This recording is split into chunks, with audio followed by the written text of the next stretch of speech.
Lead with Legacy, the official podcast of IOL Global. Here, we will explore leadership that outlives titles and trends. Through conversations with faith-based and marketplace leaders, we will discuss integrity, conviction, and purpose. To learn more about us, visit us at iolglobal.com. Hello, and welcome back to the Lead with Legacy podcast. I'm so excited today to have Sloane Lott, my Director of Operations, who's incredible.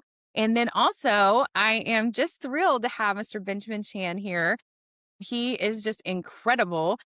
If you don't know him, then you should. If you're not connected on LinkedIn, you should connect. And I'm sure that after you listen to this podcast, you'll definitely want to if you haven't connected with him yet. For those of you who do know him, you know how incredible he is.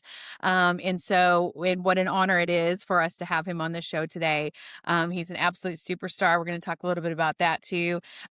But Ben, I'm going to give you the opportunity just to go ahead and just tell us who you are. What is it you do? What industry are you in? And just tell us a little bit about yourself. Sure. First of all, thank you, Amanda and Sloane, for inviting me on to your podcast. It's just amazing to go and be here. And yeah, if you don't know me, my name is Benjamin Chan.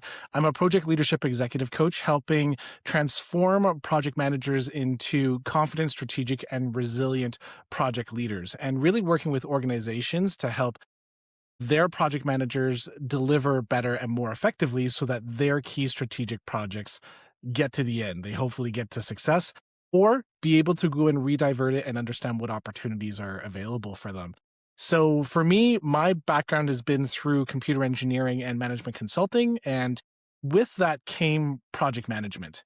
As I progressed through my career, I really found myself being a specialist in rescuing projects. Not any specific industry, not any specific type of project, but really just trying to fish them out of the fire.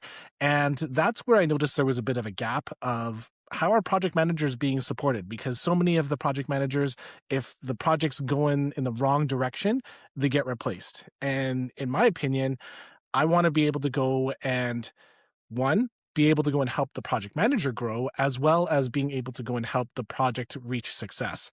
And so for me, it's providing that third option for organizations to be able to go and help their project managers be more successful outside of just traditional PMO governance and processes that they're establishing. And that's kind of, I guess, a short form version of my journey here. Yeah, I love that. Thank you for explaining that. You also do a lot of speaking engagements as well. You're what I would consider a pretty famous speaker. And so we want to highlight that as well. Shout out for that. If you need a speaker, Ben's available. Well, he may not be available right now, but you can get on his schedule. And also, so let's talk about a little before we move forward. You're in Canada. And so we're way down here in Arkansas and you're up there in Canada. So have you always lived in Canada? Are you from there, or how did you get there? Yeah, no, born and raised. My parents were immigrants from Hong Kong. They actually did their university education at University of Texas in Austin, and that's where they met. And at some point, they somehow got to Toronto doing work and then settled in Calgary in Canada. And yeah, then they had me and they got stuck. I don't know. So amazing. That's a great story. And so you might have to correct me. Was it last year you took a trip? Was it to Hong Kong and you guys went and saw all these amazing, is that where you went?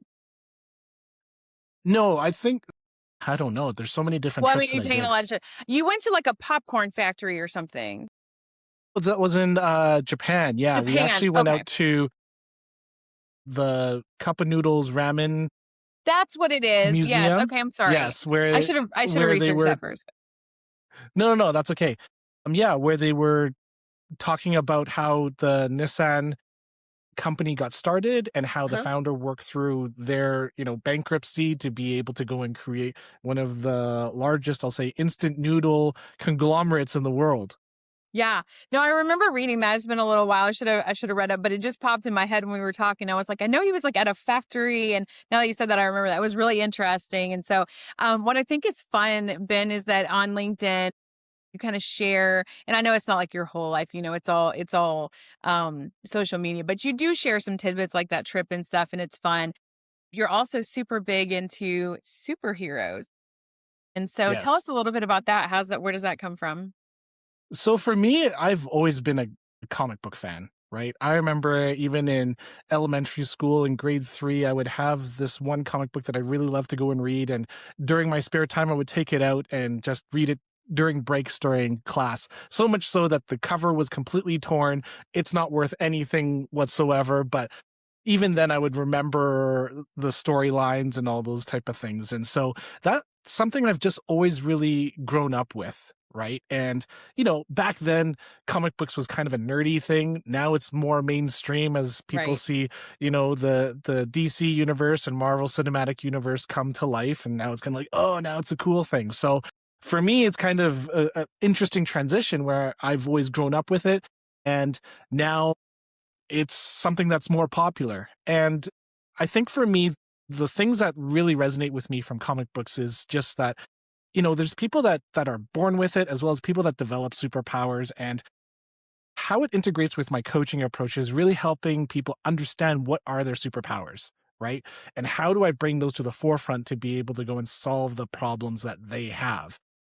If I look at, Batman or whatnot, he doesn't always use the same tool out of his utility belt to be able to go and solve the crime, as well as with X-Men and mutants. They have to use their powers in Right. innovative ways to be able to go and defeat the villain, right? Whoever or whatever that might be.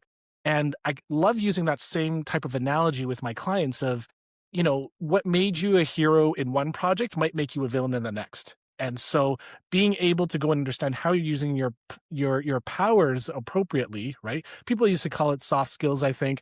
I call them power skills. I know PMI has changed that aspect as well, where they call them Couple power times. Yeah. skills. Right. So for me, it really just, I guess, reinforces the area of there's the technical knowledge pieces, but then there's all of these elements of ourselves, our authenticity, of our own culture that we can bring into these situations. And sometimes we may not necessarily know the appropriate way to apply it. And for me as a coach, it's being able to understand how do we grow? What other skills might I need to add to my utility belt or add to my arsenal? And then how do I use them appropriately, right? Because you could still get yourself in trouble even if you have the best superpower, right? Mhm. So for me, that's where that analogy from the comic book world going into the work and environment, right? The corporate world, that's how I find that relationship just really fun and also a little bit more engaging than just the standard, hey, just be better. Yeah. Well, it's kind of giving you a niche in the market, right? Because project management can be a little dull, so it's giving you a bit of a niche to kind of play with. And I love too that now you kind of have more of an opportunity with AI as well to kind of create some cool graphics with that and stuff. And it's a lot of fun to follow you. There's some people that's like, oh, okay, well, they have, this or that. But Ben Chan is a fun one to follow. So I would highly recommend that. All right, let's get down to business. You've described yourself as a project manager who was parachuted into troubled projects in order to get them back on track. So in that arena, what patterns did you repeatedly observe, or do you still repeatedly observe? And what did those experiences teach you about the real causes of project failure? I think a lot of the time, if something's behind schedule, usually, right? And sometimes there's the over budget piece of it is like, hey, we just have to work harder, Mm, right? That's usually the default behavior of we just need to put our back into it and just grind it more because that's how we're going to get it done. And I'll be honest, I used to go and believe that as well, right? Starting up inside of my consulting career, be like, I just need to go and work harder rather than thinking about how do we work more effectively. And what that looks like can be things around process. It can be governance, but there's also a lot involved in terms of the people side. And it is a side that sometimes we ignore because it's easy to ignore it. If you put a process in, it's like, it's a process fault.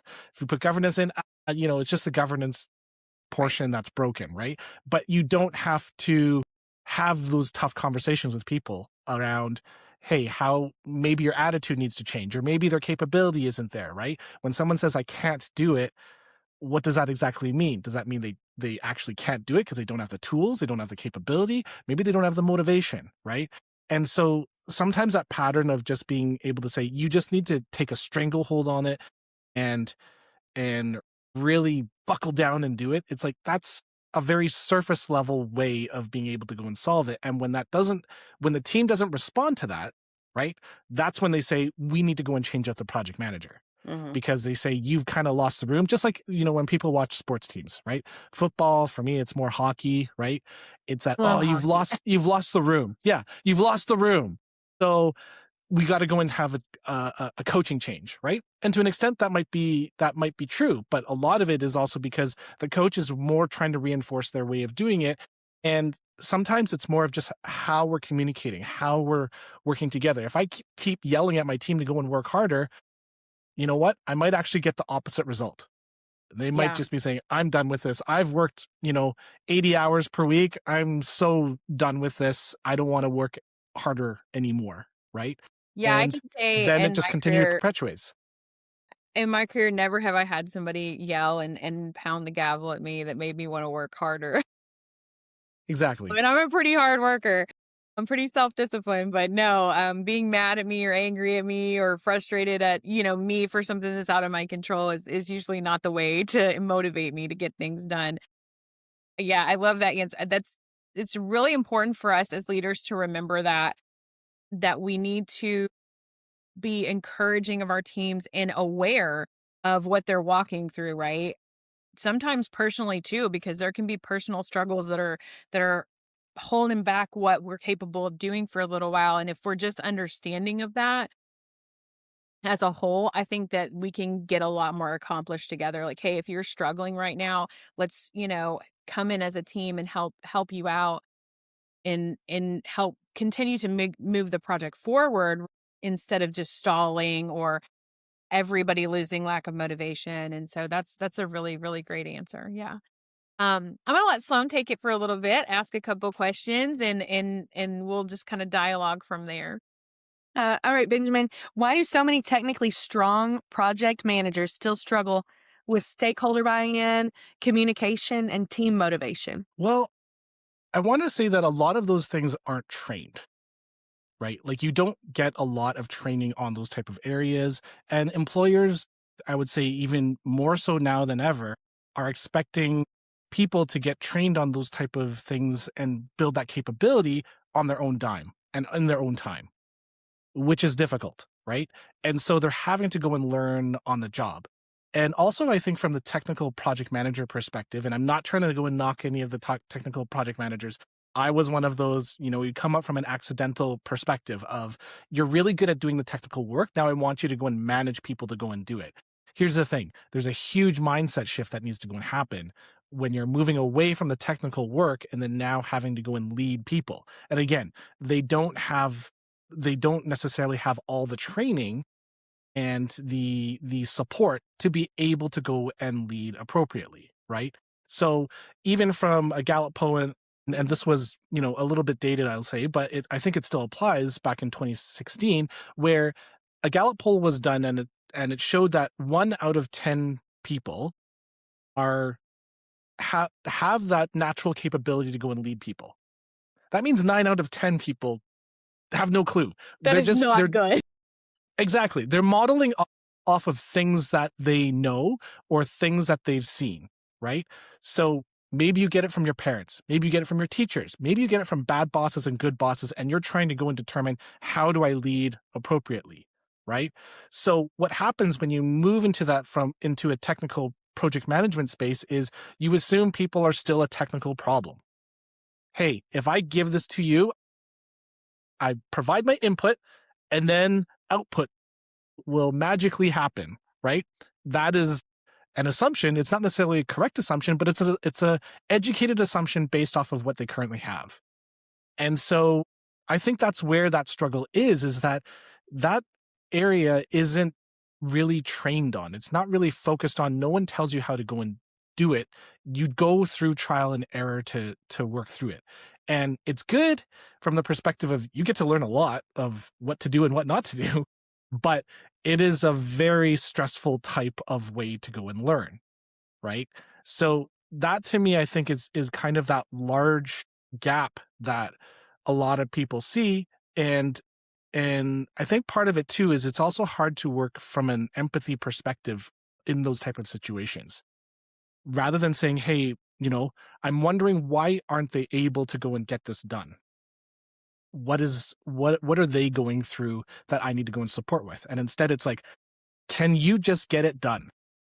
Yeah. Why aren't you getting it done? And I don't mean that from an empathetic perspective either, right? It's just like, you better have a good reason as to why you're not getting it done, and you work from a command and control, because that's very natural, right? Yeah. So Not good necessarily, but and I think there has to be there has to be a happy medium, right? We can't just, mhm. as a leader, we can't just go, hey, do whatever you want. Everything's willy nilly. But where to go back to, you have to train your people and train them well. If you have expectations of them to do something that's outside of their normal wheelhouse, you can't have the expectation that, oh, you're just supposed to figure it all out and know it. Like you said, you really need to train your people to be able to complete the task that they're going to complete to the best of their ability. If they have no knowledge, if there's no knowledge base there, I mean, it's not to say that they couldn't get it done. There's a lot of things that I've learned in my career that I just learned by doing. I'm not, yeah, I'm not going to say it was all bad. And we learn by failing too, right? But we don't want to fail a whole project because we didn't train our team or give them the tools, like you said, to do the things that they need to do and do them well. And so that's where wonderful people like you come in, where you come in and you train teams, or you consult and you give advice. And so you have a consulting company. And so you do, is that right? I'm pretty sure I'm Yeah, right I on that. do consulting and coaching. So there's Yeah. areas where I am working to go and deliver or provide advice. And Right. other times I'll work as purely as a coach, Mm-hmm. basically helping them understand what will work inside of their situation, right? And Mm-hmm. this is where I really find coaching to be really powerful, is that Mm-hmm. when I go into these engagements, is that I don't know all the details of their context, their situation, right? Who's their boss? How's that environment? What's their culture like? All those type of things, but they do. So Mm-hmm. rather than me telling them, hey, you should go and tell your sponsor to go and buzz off because that's what worked for me, right? Right. Sure, that could be one way to go and do it, and then they come back to me, a while later and say, hey, yeah, I'm looking for a job now, right? That's I was totally just not gonna what say, I want to be able to let happen, me give right? you my resume. Exactly. But instead, it's being able to go and help that person in their situation to say, what is the best solution I can come up with? And I work through them with questions and being able to go and work with them to develop their action plan to move forward, rather than me just saying, you need to go and do this. I work with them to go and figure that out. That's so good and so important. And I think that not enough people, not enough corporations or industries take advantage of that. I know, not even remotely on the same level as you, but I do some executive coaching and things like that. And it's like you kind of have to dig to kind of figure out, well, what's really the source of the problem? And sometimes the source of the problem is not at all what we think it is going in. But yeah, the answer, I don't think, I'm not going to say never ever, but I don't think the answer is to tell your boss or your superior to just, I'm not doing it or whatever. So, all right, Sloan, what's next? I feel like that was just a reminder for me not to come and tell you I'm not doing it. She's just getting her caveat in there so I don't get a little wild after this podcast. Yeah. No, I would. Mhm. I wouldn't. Okay, Benjamin, which leadership capabilities have the greatest impact on Mm, helping project managers deliver successful outcomes? That's a tough one, because that is a I tough. don't think it's any one skill. I always view it as they're all going to be combining together to be able to get to that success, right? If I just say, hey, you just need to have emotional intelligence, okay, well, it doesn't mean anything if you can't communicate properly, right? It doesn't mean anything if you don't follow it up with action. It doesn't mean anything if you don't have integrity around some of these things. It's like, yeah, I'm emotional intelligent, I'm not flying off the handle, but if you're not also then pushing that outwards to then create a impactful action, then that's lost, right? But then also doing emotional action, or doing action without having that emotional intelligence in place, that also can put you in a bad spot. So it's it's tough. I can't pinpoint it on one single thing, but I think the way that we can think about it, especially with working with people, is that you're constantly going to be working through a position of trust that Mm, will hopefully elevate you in how you're delivering and how people perceive you. And every action that you're doing, whether it's a decision or whatnot, and anything you're also choosing not to do, right? it's a little bit of a transaction into that trust bank that you're having with the other individuals, whether it's your team or your sponsor or another executive. And so I think really just being thoughtful around that. And if anything, we'll say maybe not the most important thing, but where it has to start from is self-awareness.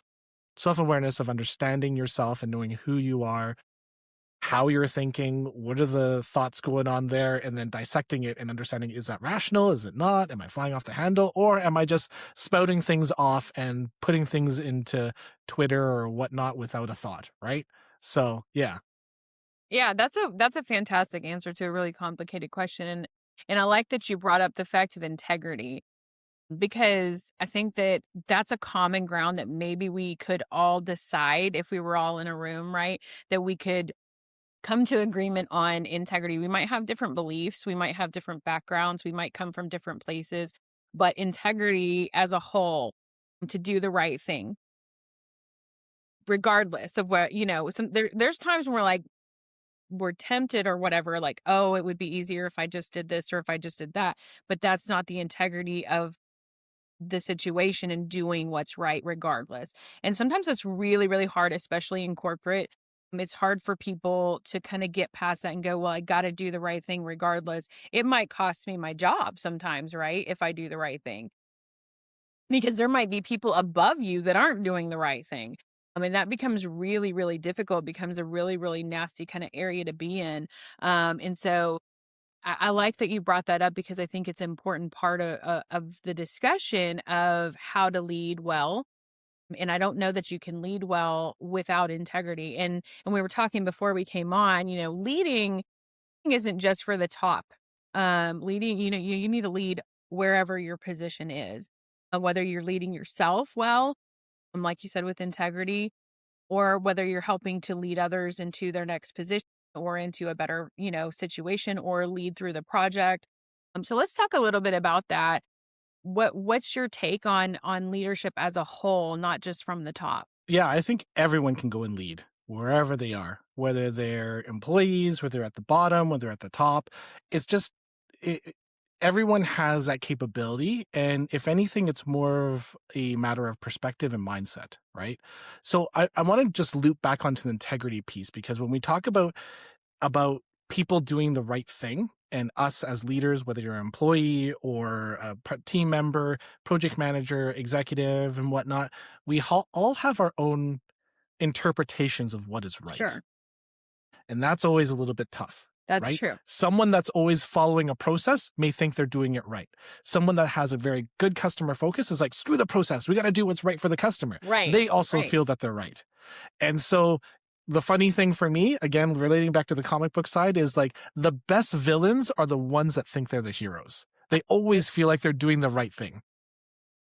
Yeah. Right. You're and not we can wrong, see yeah. that. Yeah. We can see that in our world right now. Yeah. And so part of it is our interpretation of what's right or wrong is somewhat subjective. To a certain extent. There are things that are objective, but when we're working in a lot of these gray areas, a lot of that can be subjective. And when we are looking at it from, I think part of it is when we're working in our either lower positions or higher positions, is understanding what are the different perspectives coming into play, right? Again, that's kind of the emotional intelligence side of it. Mm-hmm. How are they viewing it? How are other people viewing it? And how am I viewing myself inside of these things? The area of even, say, quote unquote low level employees, and I'm not trying to go in and diss them at all. I very much respect people that are even in the fast food industry, right? Sure. I mentor a lot Absolutely. of people coming into university, coming out of university, and whatnot. And I use the example of a fast food worker that sometimes they're working there and they're flipping the burgers and they're just like, yeah, I'm just doing this because I'm flipping burgers and Right. just doing that. But if you understand your perspective of, hey, look, there's this whole optimized entire process that's been able to go and be created in such a way that I can get a meal in 2 minutes or less, right? We go back 100 years, 2 minutes or less to get a meal. That's crazy. That's insane. You would never be able to go and see that, right? And so when we take a different perspective as to what we're doing, what impact we're making inside of our job, and the larger impact we're having on it, as well as what else is flowing into it, then it gives us a greater appreciation of what we're doing and how we can lead from that position. That's really good. Yeah. And back real quick, back to the integrity piece too. That's so important that you said that not everyone's expectations or understanding of what that is are the same. And I think that's really, really important for leaders to listen up to, because that's why it's so important that you communicate what your expectations as the leader are. Our expectations of this organization are X, Y, and Z. Because if you don't discuss or put that stuff forward, then your team does not know. And so, like you said, there may be somebody that's like, hey, customer service is number one. I'm going to die on that hill. And that may be part of the expectation of the organization, right? But it may not be across the board. It may be because I would venture to say, hey, our customers are very important. I always want you to treat our customers with the utmost respect and to treat them fairly and with integrity, as what's right within our organization. But also, I would go so far to say is that for me and the way that I lead, I want everyone to be able to treat my employees or the people who are on my team with kindness and emotional intelligence. So if somebody comes in, let's say, let's just use like a hotel, for example. If somebody comes in and is like screaming and yelling and throwing a fit at the employees, that's not tolerated. And so we need to know what the differences are. Like, yes, customer service is very important, right? It's very important that we always treat the customer nice and things like that. For the customer to come and treat our people with, huge amounts of disrespect and stuff, that doesn't mean that our people are just supposed to cow down. You shouldn't yell at the customer either. But I think there's a happy medium. So I think that's why it's important as leaders that we're very, very clear about what that means in our organization, because you're right, it's not the same thing for everyone. And so if we're leading in an organization from the higher up, we need to be clear to everyone across the board as these are the expectations. Sloan, you Mhm. got anything on that? I do have something on that. It's been the last couple of years. Benjamin, I don't know. It's probably not like this in Canada. This is probably an American thing, but in all of our hospitals and doctors' offices, we have signs that say, "Do not harass our staff. It is a felony to harass, medical care workers." And I just remember thinking, who would have to say that? Why do we have to let that be the expectation? Shouldn't that be the expectation for everyone? But it isn't. And so that was always it's still wild to me that there's still prominently in every doctor's office, every medical facility, we have the reminder that it's a felony to do that. And I think that's so wild, but some people, I guess, have to hear it. Well, Yeah. this is an interesting point because I think society has changed in such a way that we have a lot of these beliefs and values ingrained into us, right? And let's say if we go back to the medical example, right? Of one, maybe their frustration is around me first, right? Around I want to get the service that I think I deserve and that I'm entitled to, right? As well as, I'm not going to dive into all the other things necessarily politically around it, but also things around, let's say, anti-vaccination Sure. and deep-seated beliefs on that, and then the conflict that it comes in with medical staff and their expectation to be able to go and deliver the services that they need to be able to keep up with their Hippocratic oath, right? And so, yeah, it's just, I mean, part of it I'm going to blame is a little bit of social media where you feel like, hey, I can blurt anything out into the world and I'm entitled to, I got that right to be able to do that. And that can very easily bleed into the real world where, hey, when you're away from the computer, that doesn't matter. I can yell at people in caps on Reddit or Instagram or Facebook, whatever it might be. And you know what? I think I can go and do that in real life too. And so the lack of consequence sometimes that now you got to put those signs in there to go and say there is a consequence to that type of behavior. Yeah, it's crazy. I don't feel like that's a positive evolution in humanism. I feel like that's kind of going backwards, but it is sometimes I think you're right too. I think the social media is a big aspect to it. It's like, when we say, oh, you can say whatever you want, it doesn't mean you should. Doesn't mean that you should be blurting out everything that you want to say. Sometimes that stuff you need to deal with that internally, with your own self, or you might need to have a private conversation with someone, with a mentor or a coach or something, and say, hey, this situation's going on. But I think we have kind of gotten into a culture of like, oh, well, we can just kind of spit anything out that we want to, and it's okay. And you have to accept what I say. Well, first of all, it's not okay.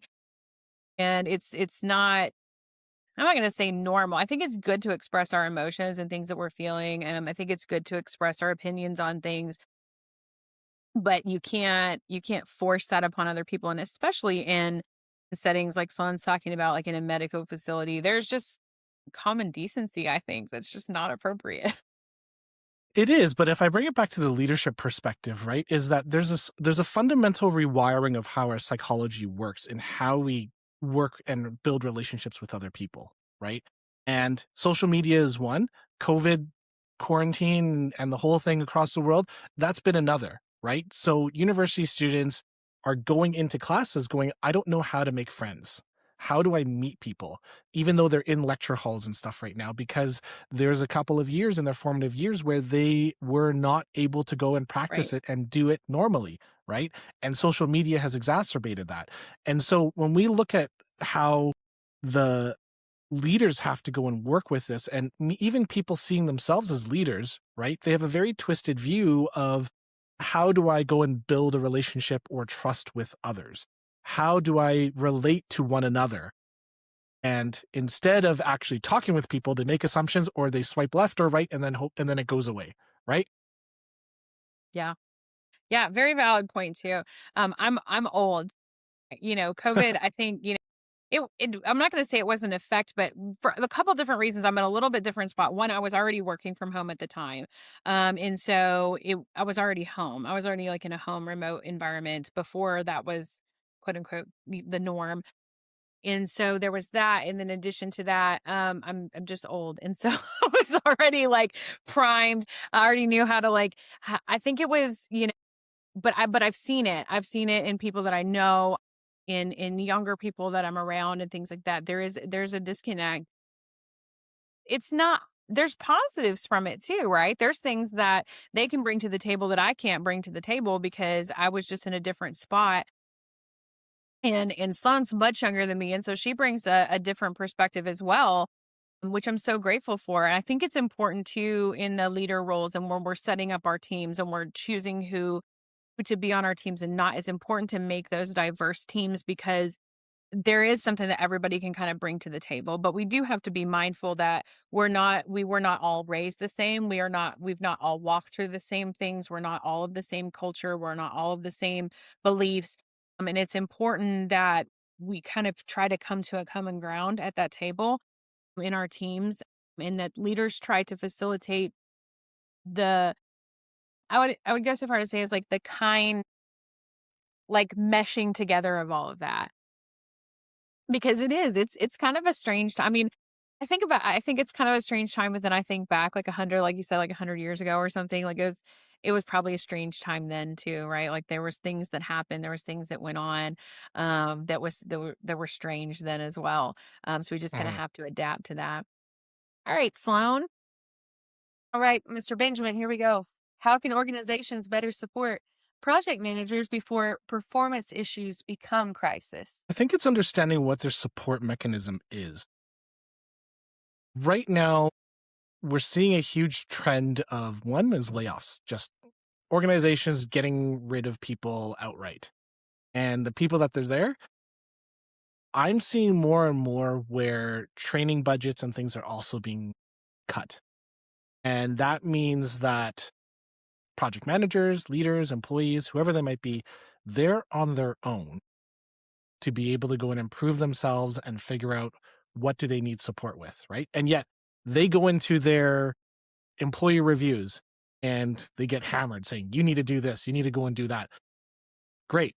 But we're not going to support you with actually achieving any of those things. So I think part of it is understanding whether you're going to support people for the long game or you're just trying to go and squeeze out what they can out of them and replace them, right? And that's a tough dynamic because I know there's also the rise of the gig economy where people are taking a lot more temporary pieces or they'll have a full-time job and still work other positions on top of it, right? And so that's also a risk to the organization. But that whole loyalty piece is also out the window as well. I think people have now just said, I don't need to be loyal. There's no pensions or anything unless you're inside usually a public position, right? Mhm. And so loyalty is kind of like, hey, I'm going to go with the highest bidder. I'm going to go with whoever's going to pay me or does what I want to go and have. And so then it then starts to go in spiral. I don't need to go and support you because you're going to leave anyway. And I'm Yeah. going to leave anyway because I'm not being Yeah. You're supported. going. So you create this, right. You create this cycle that goes down. And so, I've been more emphasizing actually over the past little while and speaking with different PMI chapters about what is the importance of culture inside of Mhm. your project team and understanding how it fits within your organization. And it's not necessarily, I don't want to necessarily tie it to loyalty, but you're more inclined to have people go and stay and work through that, reduce that worker attrition through culture rather than just trying to throw money at it and blasting people to just get work done. Right. Yeah.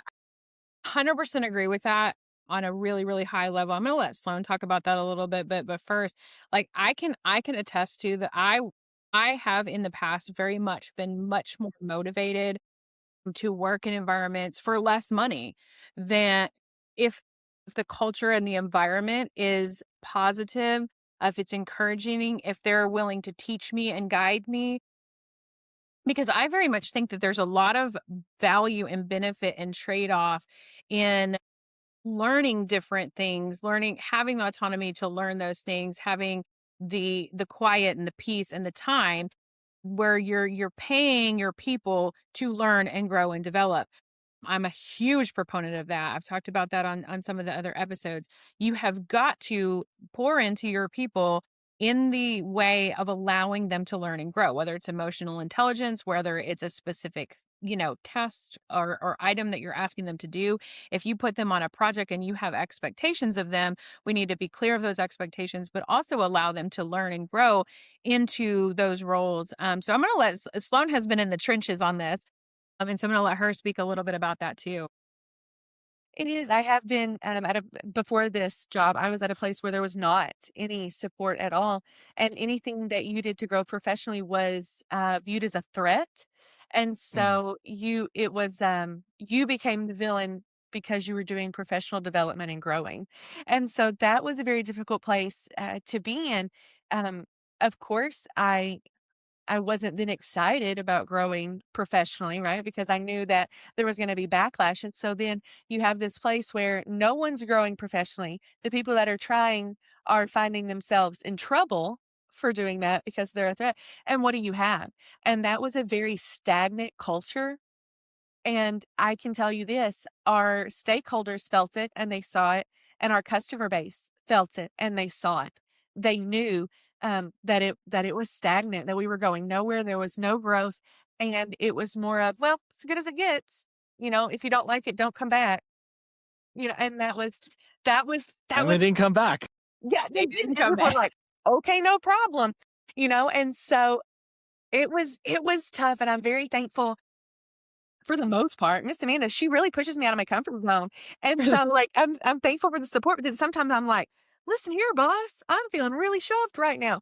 But she knows, I need to do it for me. I need to do it for our organization, need to do it for our customers, our clients. And so she really encourages me to be continually growing professionally. And so when you have that, you're very appreciative. I'm very appreciative. When you come from a place where it wasn't like that, Yeah. you're doubly appreciative. And so I am on the other side of that, and I am so thankful. And I'm thankful to be here with Amanda and at Iowa Global and to be supported. It is important. Even when she asks me to do really hard things, I know she's going to be there and she's going to support me. And it's okay to make a mistake, but we're going to fail forward. Yeah. So And I mean, I'm not going to say like I'm 100% excellent all the time, but I've had some really, really good years of training and example of that. And again, I'm a huge proponent. You have got to give your teams the ability and the freedom to learn. A lot of times with Sloan and Amy, I'll say, hey, here's something like a webinar or a course or whatever, I want you to take the time, paid time, and I want you to go to it and I want you to learn and I want you to absorb it and whatever. I can't really stand on that hill any higher because it's just so important, I think. Now, can your employees or your team members or whatever, can they constantly be learning all the time? No, I need you to do work too. It's important that we get the job done or the project done, but I think it's important that we're well equipped to do it in a multitude of ways and to be honest with the feedback about it, like, hey, this really wasn't that beneficial, let's not do this again, or don't give it to another employee to do. So Mhm. that was kind of a Y- soapbox we went off on. No, absolutely. And I think part of it is when an organization looks at being able to support their employees through training or whatever that might be, is whether they're going to view it as an expense or an investment. Yes. Right? Is this going to go, you're going to take it and it's going to go nowhere? Or is it going to help our organization in the end to be able to grow and reach the goals that we want to? Right. And I think, again, I'm going to go back to a little bit about the coaching side of it. Not necessarily my coaching, but any type of coaching is helping people where they're at. And that's the really important thing because you say, we still want to be able to go and deliver what we can. I can't have you just doing training all the time. And the beauty of coaching is it's helping to advance you in where you are right now. So you can see those results and actions, hopefully in a very short period of time. And that's a continual thing versus, hey, I go to a 1 day workshop and I'm going to try and practice maybe one thing that I've pulled out of it, but I don't know if I'm doing it well. And then you go back into a default state, right? Yes. For me, it's like I love to go and do the workshops, but then it's the coaching alongside of it. So we actually see how are we integrating all of these things into a day-to-day basis to actually make impact and changes in the way that you work and the results that you're seeing. Yeah. Wholeheartedly agree. And that's one of the things that I admire so much about you, Ben, is that you're not just in it for a day workshop or, a webinar or whatever. You're in it for the long haul with your clients. Something I have respected about you for a really, really long time. And I think that that's another niche that you have in the industry as well, is that you're there, you're available, you're willing to have these conversations with people and help them in their growth, but not just for the moment, it's for the long haul. And I think that's so important. Super shout out for that. All right. So we want to be Thanks. respectful of your time, of course. And so on this particular podcast, we ask every single guest the same two questions when we follow up. And nobody has answered the same yet. And so we're going to ask you the same two questions. I'll let Sloane ask the first one and then I'll ask the last one. All right. Who has had the greatest influence on your leadership and why? So I can think of two. One is my mother in just, her struggles in being able to go in and raise me. I think there was a lot of countercultural things, at least from an Asian background, that she Mm, ingrained within me. Now she passed away when I was in university and such from cancer, but the lessons I took from her have really just resonated throughout my entire life and being able to go and work through that. And I think the other one would be my old boss before I went into independent consulting and coaching is Robin Ald. He really gave me kind of a different perspective of how to look at project management as well as how to look at the different relationships involved, as well as providing different opportunities for me to be able to go and see what leadership looks like for myself. That has been where I've been able to, I'd say, pivot into a lot of different industries and a lot of different projects that I would say I wasn't super well equipped to be able to go and do. But he certainly pushed me into going into these areas that I would have never dreamed of. yeah. So on two counts on that. On one, as a boy mom, every mom hopes that that will be the answer one day. And I also Yeah. lost my mom to cancer, so I understand that there is such a love and connection there.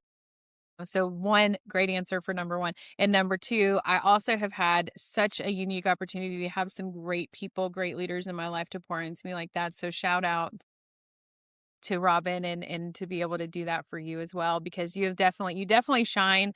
You definitely have great emotional intelligence and mentorship skills and coaching skills. So before we go to the next question, I'll just shout out, like, anybody looking for this type of consulting or coaching, highly recommend Ben. I highly recommend that you check him out, follow him, see what he's doing, hire him, because he's amazing. All right, last question we're going to ask you. What kind of legacy, Ben, do you hope that you leave through your leadership and the impact of your work? I think if I just boil it down to a very simple concept is I hope people can just do better. That's it. Just do better in what they work, do better in how they treat people, do better in how they can go and elevate others, help them make more leaders and be more thoughtful around it. Think there's a lot going on right now in the world where we can see people saying one thing and then doing another, right? They Yes. can look really good on paper. And then once they get in there, it's like, oh, you're not exactly what was advertised. I'm hoping people can see, the authentic things around me of both the good and the bad, right? There's going to be times I may fly off the handle. Who knows? Definitely things I need to go in control about. Even things around project management. Like I'll make a confession right now. When I was in university and engineering school taking project management courses, I fell asleep in half of them. Right. So this wasn't my destiny to be a project manager, but I hope it allows people to just continue to go and improve themselves, and hopefully, that will just continue to go and spread. So yeah, quite simply, just helping people do better. Sound advice, and I like it. I think that I'm a big believer of that as well. I think we should wake up each day with it. At least start the day. Sloan and I try really hard every day to start the day as like we're gonna do better today. It's gonna be, And yesterday we had one of those days. It's like every day I have a notebook and I just put on there, like my little checkoffs, what I'm gonna do for the day. And I had 3 things, and I was like, "Oh, this is gonna be a pretty decent day, right?" So I had 3 things. Boom, boom, boom. It was gonna be the end of the day when she was getting ready to leave. I was like, "Do you see my checklist? I have done nothing on this list." We just got hit with Microsoft wanting to act insane. This wanted to go crazy, that one. And so sometimes it's like that, right? But even in those moments, what sound advice that is just to do better, have a better attitude, when things don't go your way. Or when, Microsoft shuts down or deletes your bookings pages or what, just do better. Yeah. Also, Yeah, for sure. Microsoft, do better because we need our bookings pages back. Exactly, right? That's what we want. Yeah, we just want you to do better too so we can do better. Mr. Ben Chan, what an honor to have you on, truly. I know we've worked on some projects in the past, and I've gotten to know you a little bit there, but just a super honor. There is no doubt in the conversations that we've had in the past and just kind of watching what you do, that you're just a wonderful soul, so kind-hearted and so good, and you just really want everybody to win, and do better. And also your northern accent, I love it. So I don't know if you know this. I don't know if we talked about this before. I grew up until I was 8 in North Dakota. And I got to go to Canada once. I was pretty little, but I do remember going over the border. I was with my grandparents and my parents. It was a pretty momentous occasion. So your northern accent's great. A lot of people in the South will tell me I still have a northern accent. I'm like, I don't hear it. They're like, oh, you do? And they're like, yeah, you do. But anyhow, it's interesting to hear, because you probably don't notice it as much as some of us, especially some of us way down in the South of America. So honor to have you on. Thank you. Thank you for all that you give to the community as well, because I know that you give a lot. You do a lot and you give a lot of yourself. And so I hope nothing but the best for you and pray blessings over you and your family. And just hope that you can continue to flourish and do amazing things, because I love seeing what you're doing. Yeah, no, thanks so much for having me onto your podcast. It's definitely an honor and a pleasure being able to go and just share my knowledge. So yeah. You're a super smart guy. I don't know if everyone knows how incredibly brilliant you are. When we've had conversations in the past, I walk away every time like, he's so smart. Way smarter than me. So yeah, it's truly an honor. Sloane, do you have anything before we wrap up? I was just going to tell Benjamin, we appreciate your time, and I'm going to go today and I'm going to do better. Yeah. We can always do better, right? Even if it's just in one area. I'll go Not do in better everything. today. That's it. Yeah. That's yeah, it. Thank you for absolutely. your time. Yeah. Big Thank you, honor. Ben.